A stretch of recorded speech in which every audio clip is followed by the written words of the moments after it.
네, 이 시간 하나님의 음성을 듣고 또 하나님의 은혜가 가득한 그런 귀한 시간이 되시길 바라겠습니다. 어떤 한 도둑이 있었습니다. 도둑이 한 집을 이제 다 털고 나서 부잣집을 털었어요. 부잣집을 털고 나서 한 집에 갔는데 한 집에서 이 부자가 이렇게 이야기하는 모자지간에 서로 이렇게 이야기하는 것을 들었습니다. 어머니가 이렇게 얘기하면 아들아, 우리가 지금 이제 더 이상 내가 먹을 게 없구나 이렇게 이야기를 했습니다.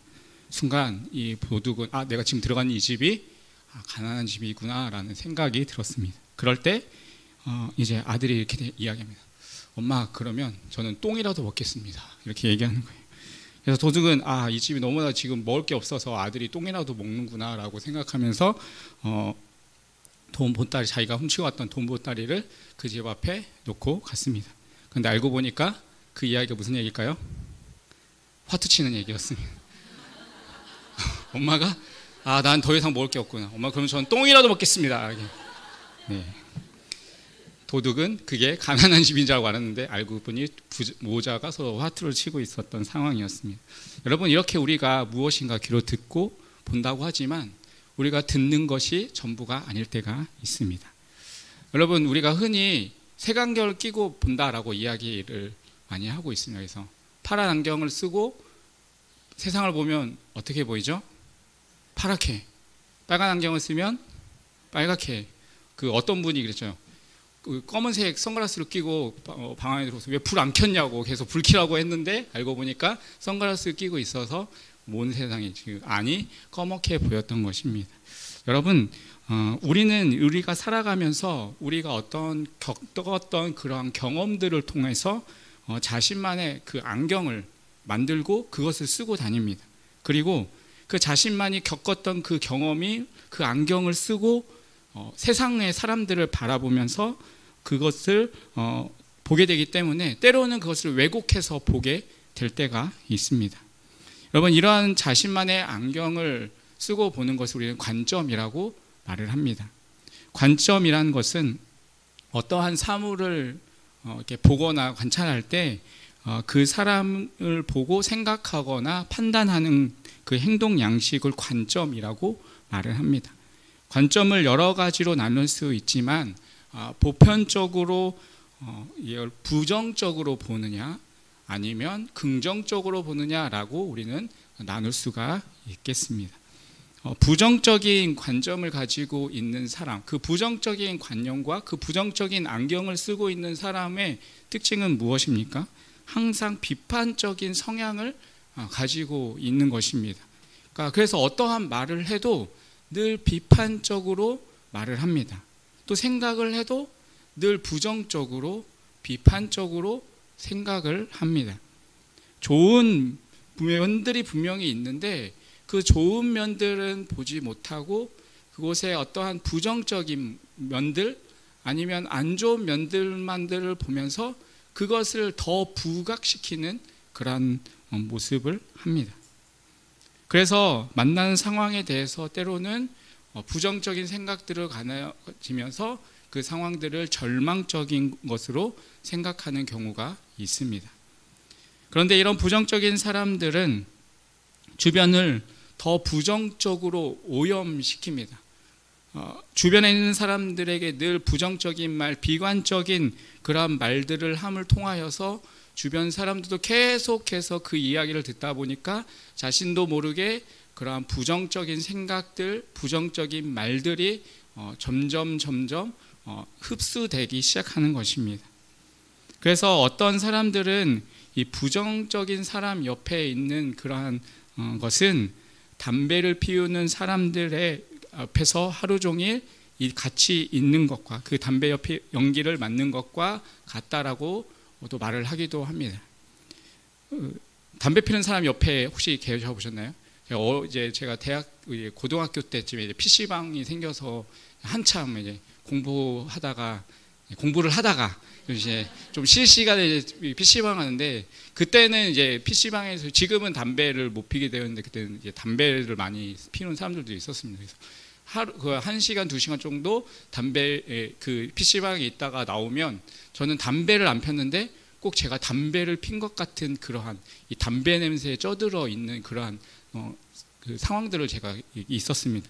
그와 마찬가지로 이 부정적인 사람들과 함께 있는 것은 그러한 나도 모르게 그 담배 연기가 내 속에 스며든 것처럼 그러한 부정적인 생각과 상황들이 끊임없이 내 속에 스며들게 되어 있는 것입니다. 반면으로 긍정적인 긍정적인 생각을 가지고 있는 사람이 있습니다. 여러분, 이 사람은 말이나 행동하는 것이 항상 긍정적으로 이야기를 합니다. 우리도 사람을 만날 때 이렇게 되게 긍정적인 사람들을 보게 되잖아요. 긍정적인 사람을 만나면 어떻습니까? 기분이 좋죠. 나도 기분이 좋아요. 항상 부정적인 말이 아니라 좋은 말, 긍정적인 말을 하고 그 기분이 또 있으니까 나도 만나게 되면 되게 기분이 좋습니다. 이 사람들은 어떠한 상황을 대할 때 항상 긍정적인 상황들을 보고 긍정적으로 말을 합니다. 내가 이렇게 하지만 이 가운데서도 분명히 좋은 일이 있을 거야 라고 생각을 가지고 살아갑니다. 이러한 또한 막연적인 그러한 또한 소원이 있기 때문에 긍정적인 생각을 하고 있습니다. 이렇게 막연한 소원을 가지고 있는 그러한 사람도 긍정적인 그러한 삶을 살아가면서 또한 그 가운데서 행복하고 밝은 미래로 인도될 가능성이 또 많이 있습니다. 그리고 또 함께 그곳에 같이 있는 사람들도 같이 기분이 좋아지고 또 행복한 그러한 삶을 느끼게 됩니다. 우리의 그러한 마음의 생각 그리고 우리가 행동하는 그 말들이 또 많은 사람들에게 많은 영향을 미치기 때문입니다. 여러분, 우리가 그리스도인으로 살아가는 우리의 삶 속에서 여러분, 그럼 우리는 어떠한 관점을 가지고 살아가야 할까요? 부정적인 관점보다는 긍정적인 관점으로 사는 것이 좋겠습니다. 하지만 우리 그리스도인은 긍정적인 그 마음에서가 아니라 긍정적인 마음을 넘어서 우리 그리스도인은 다른 관점으로 살아가는 사람이라고 말을 할 수가 있습니다. 그것을 신앙적인 관점이라고 우리는 부를 수 있겠습니다. 긍정적인 관점을 가지고 있는 사람은 희망의 사람이라면 신앙적인 관점을 가지고 있는 사람은 소망의 사람이라고 말할 수 있겠습니다. 여러분, 희망과 소망의 차이가 혹시 뭘까요? 희망과 소망. 한번 생각해 보실까요? 희망과 소망. 비슷한데 다릅니다. 여러분, 희망은 어떠한 막연한 기대라고 말을 한다면 소망은 약속이 있는 기대라고 말을 할 수가 있습니다. 여러분, 예를 들어서 아들이 시험을 보는데 이 시험 공부를 하면서 내가 이번에 시험에 1등하면 우리 아빠가 기분이 좋아서 나에게 자전거를 사주겠지라고 생각하면서 열심히 공부하고 있다면 이것은 뭘까요? 희망입니다. 희망. 이건 그냥 자기 혼자만의 생각인 거죠. 내가 이렇게 했으면 아빠가 기분이 좋아서 뭐를 해줄 거야. 자전거를 사줄 거야. 원하는 걸 해줄 거야 라는 기대. 반면에 이 아들에게 아버지가 이렇게 약속을 하는 거죠. 아들아, 네가 오늘 이번 시험에 1등을 하면 아버지가 네가 필요한 그 자전거 꼭 사줄게 라고 아버지가 약속을 했고 그걸 가지고 이 아들이 그 기대를 가지고 열심히 공부한다면 이것은 무엇일까요? 바로 소망입니다. 그러니까 희망과 소망의 차이. 그러니까 희망은 막연한 내가 어떠한 것을 기대하고 살아가는 것이 희망이라면 소망은 그 확실한 약속을 붙잡고 살아가는 것, 그것이 소망이라고 말할 수 있습니다. 여러분, 우리가 하나님을 붙잡고 하나님의 약속을 붙잡고 살아가는 우리 그리스도인은 바로 이 소망을 붙잡고 소망의 사람이라고 말을 할 수가 있습니다. 우리는 그 하나님의 약속을 믿고 그 약속을 붙잡고 살아가는 사람입니다. 우리 모두의 삶이 바로 이 하나님의 약속을 믿고 소망으로 가득한 삶이 되시기를 간절히 바라겠습니다. 여러분, 그래서 오늘 이 본문에 통하여서 우리가 소망을 가질 수 있는 하나님의 약속이 무엇인지를 함께 살펴보기를 원합니다. 여러분, 그렇다면 우리의 삶이 소망의 삶이 될 수 있도록 하나님이 우리에게 주시는 그 약속이 무엇일까요? 첫 번째는 바로 성령께서 우리를 도우신다라는 약속입니다. 오늘 26절의 말씀을 같이 한번 읽어보겠습니다. 26절입니다. 시작. 이와 같이 우리의 연약함을 도우시나니 우리는 마땅히 기도할 바를 알지 못하나 오직 성령이 말할 수 없는 탄식으로 우리를 위하여 친히 간구하시니라. 여기에 보면 하나님께서 우리의 연약함을 도우신다라고 말씀하고 있습니다. 어떻게 우리를 도우고 계십니까? 우리를 위해서 친히 간구하심으로 우리를 도우신다라고 말씀합니다.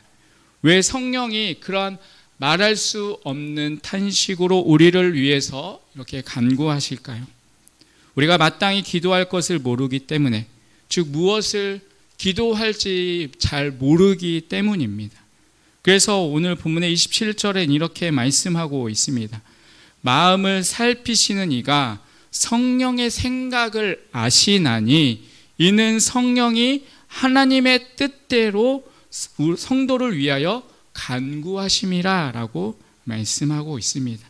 성령님께서 우리가 기도할 때 우리의 뜻이 아니라 바로 하나님의 뜻대로 우리를 위하여 간구하고 계신다라고 말씀하고 있습니다.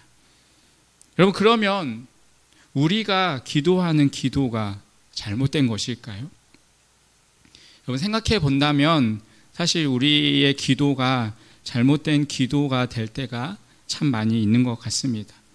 우리 자신의 기도의 생각을 한번 돌아보아도 우리가 기도할 때 우리가 처음에는 나의 욕심을 위해서 기도할 때가 많이 있지 않습니까? 하나님, 저 이거 주세요. 하나님, 저 이러한 모습으로 살아가게 해주세요 라고 기도하지만 점차 우리가 기도의 생활을 하다 보면, 기도의 시간이 좀 더 집중하다 보면 그러한 나를 위한 기도에서 이제 내 기도가 아니라 하나님의 뜻을 위해서 기도하는 모습을 우리는 보게 됩니다. 처음에는 나만을 위해서 기도했지만 점차 기도가 시간이 자라고 우리의 신앙이 자라면서 기도의 지경이 넓어지고 또 다른 사람을 위해서 기도하고 더 나아가서는 세계 선교를 위해서 기도합니다.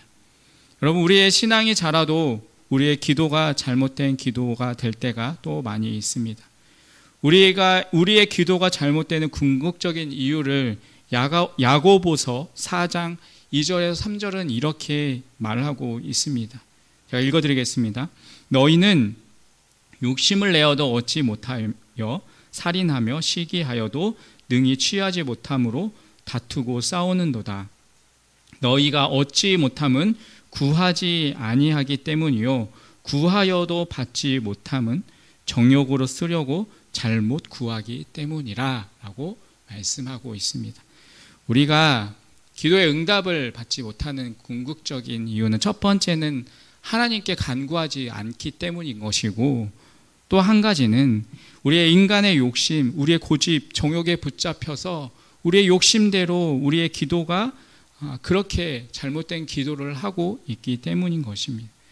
그래서 26절에 본 것처럼 성령님이 말할 수 없는 탄식을 하시면서 우리의 잘못된 기도를 바로잡기 위해서 영감을 주시고, 또한 뿐만 아니라 우리를 위하여 바른 기도로 친히 하나님께 간구하신다라고 말씀하고 있습니다. 여러분, 이것이 우리의 소망이 되는 것입니다. 우리가 정말 우리의 앞에 어떠한 염려와 걱정이 있습니까? 또 내 앞을 가로막는 어떤 커다란 장애물이 내 앞에 가운데 있습니까? 여러분, 그러면 우리는 먼저 무릎 꿇고 하나님께 기도해야 합니다. 기도해야 하나님께서 역사하시기 때문입니다. 때로는 우리가 그 가운데서 잘못된 기도를 할 때가 있습니다. 그러나 성령님께서 우리가 잘못된 기도를 할 때 탄식하시며 또 바른 기도의 제목을 깨닫게 하시고 바른 길로 우리를 위하여서 친히 간구하시고 우리를 그 길로 인도하실 것입니다. 그래서 우리의 삶이 소망의 삶이 되는 것입니다. 사랑하는 성도 여러분, 하나님께서 그 기도로 우리를 도우신다라는 약속을 우리가 믿고 하나님께 먼저 무릎 꿇고 기도할 수 있는 우리의 모습이 되시길 바라겠습니다. 그 소망을 붙잡고 하나님의 그 믿음 안에서 굳건히 하나님께 기도함을 통하여 하나님의 놀라운 응답과 약속을 받으며 살아갈 수 있는 귀하고 복된 삶이 되시기를 간절히 축원드리겠습니다. 여러분, 두 번째로 우리의 삶에 소망의 삶이 될 수 있는 하나님의 약속은 바로 합력하여 선을 이루신다라는 약속입니다. 우리가 창세기를 보면 요셉이라는 사람을 우리가 볼 수가 있습니다. 요셉은 그 아버지에게 특별한 사랑을, 많은 자식들 중에서도 특별한 사랑을 받았던 사람이었습니다. 그래서 정말 다른 사람들에게 부러울 것 없는 그러한 인생을 살아왔습니다. 그런데 그 요셉이 형들의 시기를 받게 되고 결국에는 이 혼자서는 빠져나올 수 없는 그 웅덩이에 빠지게 되었습니다. 그나마 다행히 애굽으로 가는 그 사람들에게 팔려서 생명 구했지만 애굽에서 보디발이라는 사람의 노예가 되었습니다. 그가 다 노예 생활을 했지만 그 가운데서 성실하게 또한 모든 일들을 감당했을 때 주인의 신뢰를 받았고 또 그 주인의 모든 것들을 이제 관리하며 살아왔는데 주인의 아내였던 아내를 통하여서 이 억울한 누명을 쓰게 되었고 또 감옥에 갇히게 되었습니다. 감옥에서 함께 또 열심히 생활하다가 또 그곳에 갇혀있던 이 관원들의 꿈을 풀어주고 꼭 석방이 될 것처럼 그렇게 생각했는데 결국 석방된 관원들은 자기의 자리에 복귀하고 이 요셉을 잊어버렸습니다. 그렇게 시간이 지나고 바로가 꿈을 꾸고 해석할 자를 찾았을 때 관원이 그때 자기의 꿈을 해석했던 요셉을 생각하게 되고 결국 이 요셉이 바로의 꿈을 해석하게 되고 결국 이 애굽의 총리가 되었습니다. 죽음의 웅덩이에 던졌을 때 또 애굽의 상인들에게 이 요셉이 팔려갔을 때 요셉은 그 모든 상황들을 잘 몰랐습니다. 자기 자신이 열심히 정말 성실히 모든 일들을 감당했는데 왜 보디발의 아내에게 잘못 보여서 자신이 억울한 누명을 씌우고 또 감옥에서 이렇게 생활을 하게 되었는지 그때는 요셉은 잘 몰랐습니다. 또 그것에서 열심히 또 감옥에서 생활하고 또 관원들에게 꿈을 풀어주고 또 자신이 금방 석방될 것처럼 생각했는데 그 모든 일들이 잘 풀려가지 않았습니다. 그런데 어느 날 이 곡식이 없어서 굶어 죽을 뻔했던 그 자신의 형제들이 자신의 앞에 무릎 꿇고 엎드렸을 때 그 애굽의 총리가 된 그 자신의 모습을 보았을 때 비로소 요셉은 왜 자신이 그러한 삶을 살아왔는지 그 이유를 비로소 알 수 있었습니다. 창세기 45장 5절에 보면 곡식을 구하러 온 형들에게 요셉은 이렇게 말합니다. 당신들이 나를 팔았다고 해서 근심하지 마소서, 한탄하지 마소서. 하나님의 생명을 구원하시려고 나를 당신들보다 먼저 보내셨나이다 라고 말합니다. 그러면서 45장 7절에서 8절은 요셉을 통해서 요셉은 이렇게 말합니다.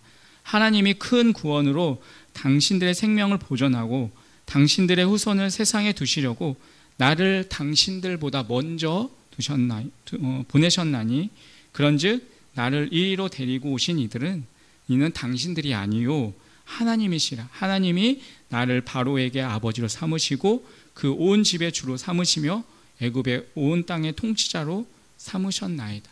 그러니까 지금 요셉이 고백하는 것은 이 모든 것들은 그 하나님께서 지금 이루어 가셨다, 모든 일들을 하셨다라고 요셉은 고백하고 있는 것입니다.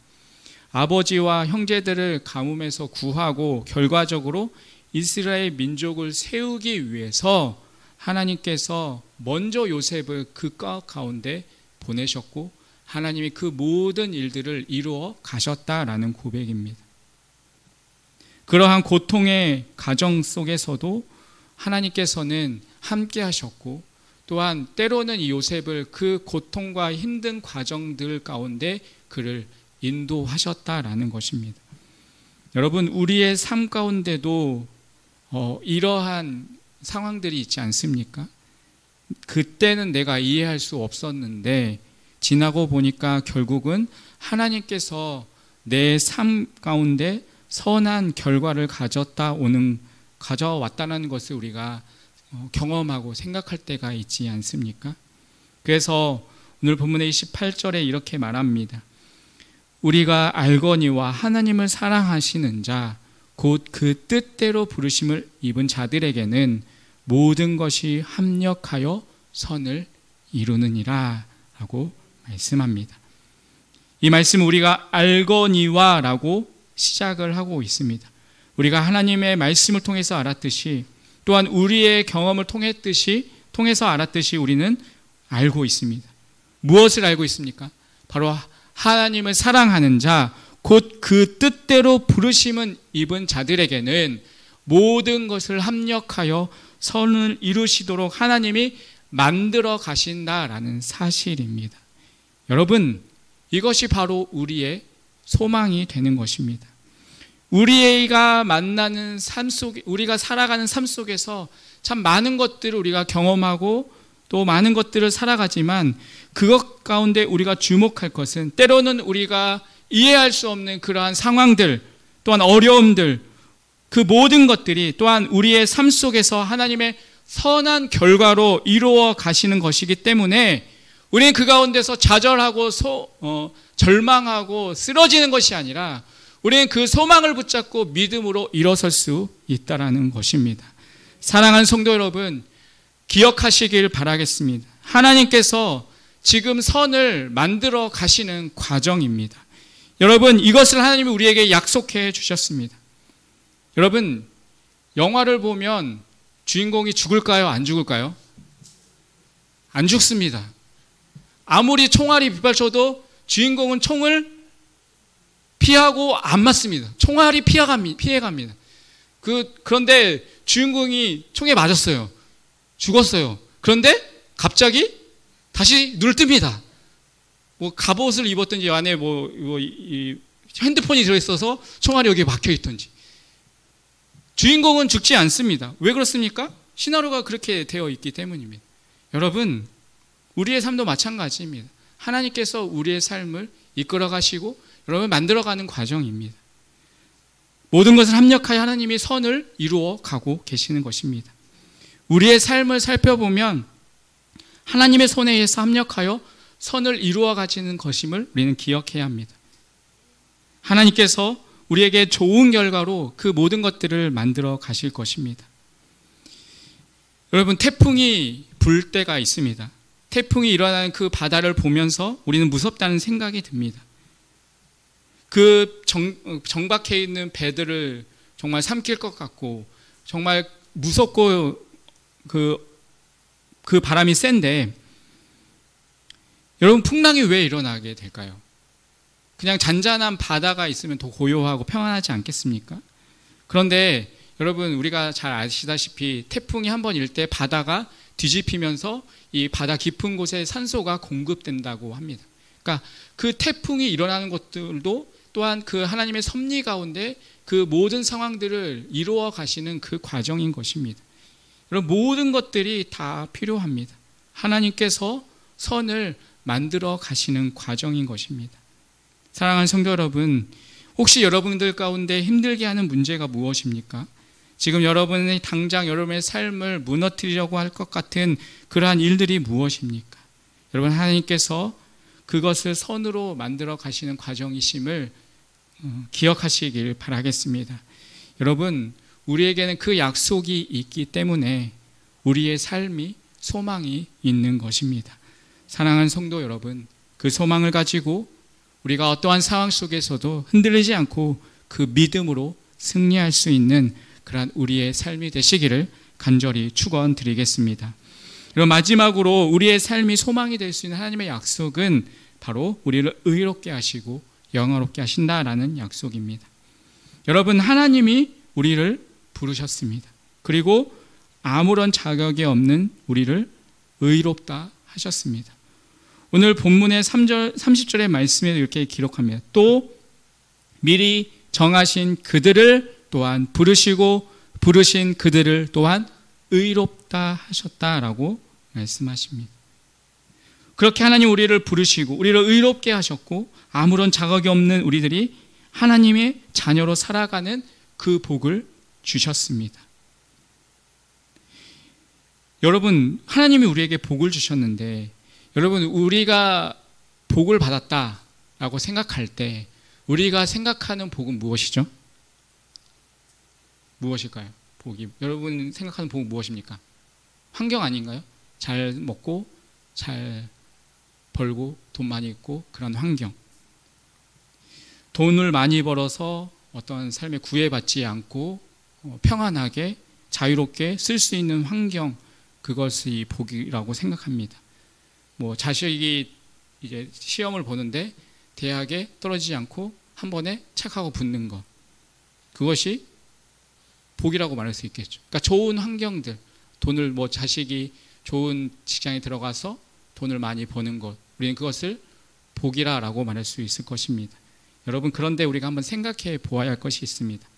돈을 가지고 있는데 돈을 지키고 바르게 쓸 수 있는 인격이 없어서 구두쇠가 되거나 아니면 그 돈으로 죄를 짓고 있다면 여러분, 혹시 그 돈이 복일까요? 복이 아닐까요? 여러분, 자기에게 지식이 있는데 이 지식을 많이 갖고 있는데 늘 비관적인 그러한 생각을 가지고 있습니다. 그래서 지식은 풍부한데 인간관계를 잘 맺지 못해서 늘 외로운 삶을 살아가고 또 마음에 상처가 있다면, 상처를 가지고 살아간다면 여러분, 그 지식이 복일까요? 여러분, 건강하지만 그 몸을 가지고 죄를 짓고 살아가고 있다면 여러분, 그 건강이 복이라고 말할 수 있겠습니까? 한 선교사님이 다리를 졌는데 너무나 가난해서 이 의학의 혜택을 받지 못하고 있던 한 소년이 있었습니다. 그 소년을 이제 한국에 데리고 와서 그러한 의료기관에 연결시켜서 이 몇 차례 어려운 수술을 통해서 이 소년이 이제 건강한 다리를 얻게 되었습니다. 그리고 이제 선교사님이 선교지를 옮겨서 다른 지역에 사역하다가 문득 이제 그 소년이 자라서 청년이 되었을 자신이 고쳐진 그 청년이 궁금했습니다. 아마도 이 청년이 이런 도움을 받았으니까 이 소년이 이제 자라서 아마도 이제 불쌍한 사람들을 위해서 열심히 또 이렇게 치료하는 어떤 의사가 되지 않았을까? 아니면 뭐 돈을 많이 번 사업가가 돼서 다른 사람, 불쌍한 사람들을 혹시 도와주는 그런 사람이 되지 않았을까? 이런 여러 가지 생각들을 하면서 이제 그 수소문을 통해서 그 청년을 찾았습니다. 그런데 이 청년이 어디에 있었냐? 감옥에 있었다는 것입니다. 그러니까 건강한 다리로 결국에는 도둑을 하다가 잡혀서 감옥에 갔다는 것입니다. 선교사님은 마음이 너무나 무거웠습니다. 그리고 생각했습니다. 내가 다리를 고쳐주었는데 그 건강한 다리로 무엇을 해야 하는지 내가 가르쳐주지 않았구나 라는 생각을 하게 되었습니다. 여러분, 좋은 환경과 좋은 상황도 복이지만 그보다 더 중요한 것은 그것을 복되게 사용할 수 있어요. 그것을 바르게 사용할 줄 아는 사람이 되는 것, 그것이 가장 큰 복이 아닐까 생각이 되어집니다. 그래서 훨씬 더 높은 차원의 복은 복된 환경을 통하여서 그것을 복되게 사용할 줄 아는 사람이 되는 것, 그것이 바로 복된 사람이 되는 것입니다. 여러분, 예수님도 산상수훈에서 보게 되어서 가르치시면서 심령이 가난한 자, 애통하는 사람, 온유한 사람, 의에 줄이고 목마른 사람, 긍휼히 여기는 사람, 마음이 청결한 사람, 화평하게 하는 사람, 의를 위하여 박해를 받는 사람이 복이 있다라고 말씀을 하셨습니다. 이진성 목사님을 통해서 들으셨죠? 네, 그 복된 사람에 대해서 말씀하셨습니다. 여러분, 하나님의 자녀로 누리는 복은 좋은 환경으로 만들어가는 것도 있겠지만 더 궁극적인 것은 복된 환경을 복되게 사용할 수 있도록 복된 사람으로 만들어가는 것이 궁극적인 복이라고 말할 수 있습니다. 여러분, 우리는 언제나 좋은 환경만을 원합니다. 특별히 자녀들을 위한 어머니의 기도가 그렇지 않습니까? 군에 가는 아들을 위해서 기도하는 것이 항상 어떻게 기도하죠? 우리 아들이 편한 부대에 가서 편하게 군생활할 수 있도록 그렇게 기도합니다. 시험 보는 자녀들이 항상 그 시험에 한 번에 착 하고 붙을 수 있도록 그렇게 기도합니다. 우리의 자녀들의 앞길이 평안하고 평탄하게 그 길들이 열리기를 우리 부모님들이 항상 기도합니다. 저도 그렇게 기도합니다. 여러분, 그런데 여러분, 우리의 자녀들이 이러한 어려움이 없이 편하게만 자란다면